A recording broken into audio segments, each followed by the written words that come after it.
अल्हम्दुलिल्लाह अल्हम्दुलिल्लाह नहमदुहु व नस्तईनुहु व नस्तगफिरुहु व नु'मिनु बिही व नतवक्कलु अलैहि व नऊज़ु बिल्लाहि मिन शुरूरि अनफुसिना व मिन सय्यिआति आमालिना। अम्मा बाद, औज़ु बिल्लाहिस समीइल अलीम मिनश शैतानिर रजीम। बिस्मिल्लाहिर रहमानिर रहीम। क़ाफ़ वल क़ुरआनिल मजीद बल अजबू अन जाअहुम मुनज़िरुम मिनहुम फ़क़ालल काफ़िरूना हाज़ा शैउन अजीब। हर किस्म की हम्द सना अल्लाह रब्बुल आलमीन के लिए, जो सारे जहान का खालिक व मालिक और परवरदिगार है। लाखों करोड़ों दरूद सलाम आमिना दिलाल, पैकरे हुस्न जमाल, साहिब शरफ़ व कमाल, पैगम्बर बेमिसाल, सारी कायनात के सरदार, शफ़ीउल मुज़निबीन, रहमतुल लिल आलमीन, हज़रत मुहम्मद रसूलुल्लाह सल्लल्लाहु अलैहि व आलिहि वसल्लम की ज़ात वाला सफ़ात के लिए। तो नाज़रीन, अल्लाह की रहमत से और अल्लाह के फ़ज़ल करम से सूरह काफ़ का तर्जुमा और तफ़सीर शुरू कर रहे हैं। ये जो मैंने आपके सामने 2 आयात पढ़ी हैं, ये सूरह काफ़ की इब्तिदाई 2 आयात हैं। क़ब्ल इसके कि हम इस पर कोई गुफ्तगू का आगाज़ करें, हस्ब साबक आपसे ये दरख्वास्त है कि हमारी इस गुफ्तगू को आप ख़ुद भी सुने और अपने दोस्तों अहबाब को भी इसमें शेयर करें, ताकि अल्लाह के दीन की ये बातें ज़्यादा से ज़्यादा लोगों तक फैलाई और पहुंचाई जा सकें। शायद अल्लाह को हमारी ये छोटी सी कावश पसंद आ जाए और हमारे लिए आखिरत में निजात का सबब बन जाए।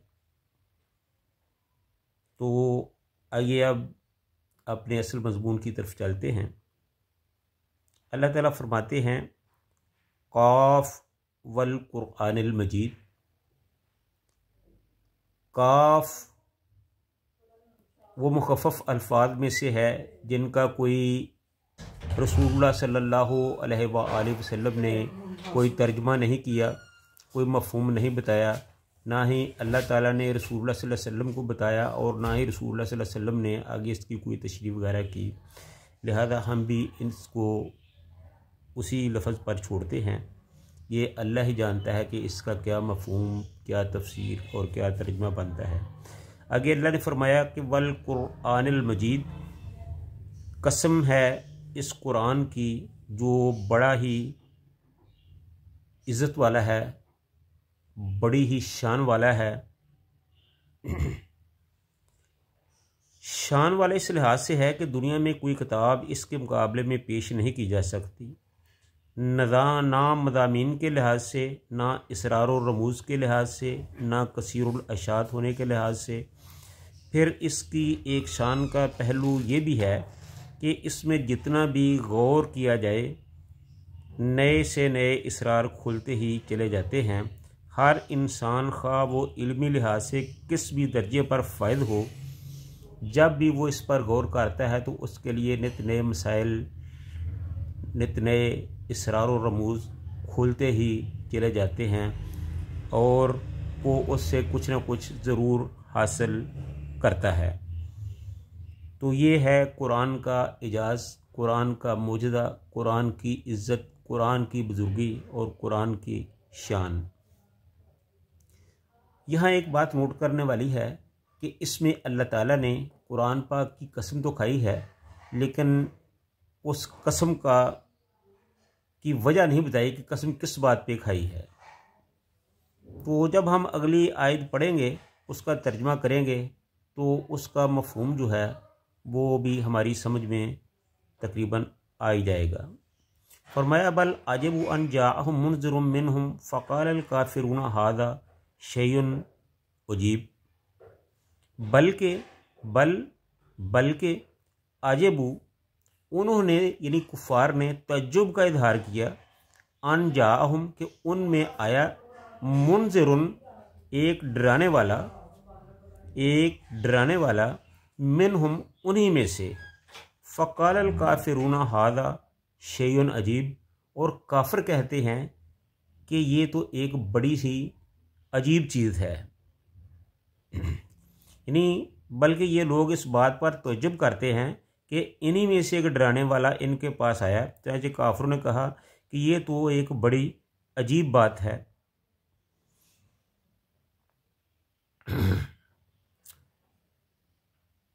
ज़ाहिर है कि कुफ़ार मक्का का सारा झगड़ा, ये जो कुरान पाक की कसम उठाई गई है, ये उसका बताया जा रहा है कि कसम किस बात पर है। तो उसको ये वादे किया जा रहा है, उजागर किया जा रहा है कि कुफ़ार मक्का का सारा झगड़ा दो बातों पर था। एक, वो आपकी रिसालत के मुनकर थे, दूसरे आखिरत के मुनकर थे। और इस किस्म और कसम इस बात पर खाई गई है कि कुरान के दलाइल और उसकी दाखिली शहादतें इस बात का वाज़ेह सबूत हैं कि ये दोनों बातें, यानी रसूलुल्लाह सल्लल्लाहु अलैहि वसल्लम की रिसालत और क़यामत का ज़हूर, ये दोनों बातें कुरान के रूह से बिल्कुल सही हैं। इसलिए कुरान की कसम खाई गई कि कुरान पाक ने इन दोनों बातों का जो सबूत फराहम किया है। तो इस सिलसिले में कुफ़ार का पहला इतराज़ रसूल इन्हीं में से क्यों है, यानी कि उनका पहला इतराज़ ये है कि रसूल इन्हीं में से क्यों भेजा गया है। दौर नबूवत से पहले सिर्फ अरब ही नहीं, सारी दुनिया में फितना फसाद फैला हुआ था। बल्कि ये अल्लाह ताला की सुन्नत है, उसका तरीका है कि जब से अंबिया का सिलसिला शुरू हुआ है, अल्लाह ताला हमेशा उसी उम्मत से रसूल भेजता है। नूह अलैहिस्सलाम अपनी उम्मत से आए, हूद अलैहिस्सलाम अपनी उम्मत से आए, सालेह अलैहिस्सलाम अपनी उम्मत से आए, इब्राहीम अलैहिस्सलाम अपनी उम्मत से आए, ईसा, मूसा और दीगर जो रसूल हैं वो सब अपनी ही उम्मत से आए। इसी तरह जब अल्लाह ताला ने अरबों की रहनुमाई के लिए रसूल भेजना था तो ज़ाहिर है अरबों से ही भेजना था। ये तो नहीं हो सकता था कि अरबों की रहनुमाई के लिए किसी चीनी को भेज देता, अल्लाह ताला अरबों की रहनुमाई के लिए किसी अंग्रेज़ को भेज देता, अल्लाह ताला अरबों की रहनुमाई के लिए किसी हिंदुस्तानी को भेज देता। ये तो मुमकिन ही नहीं।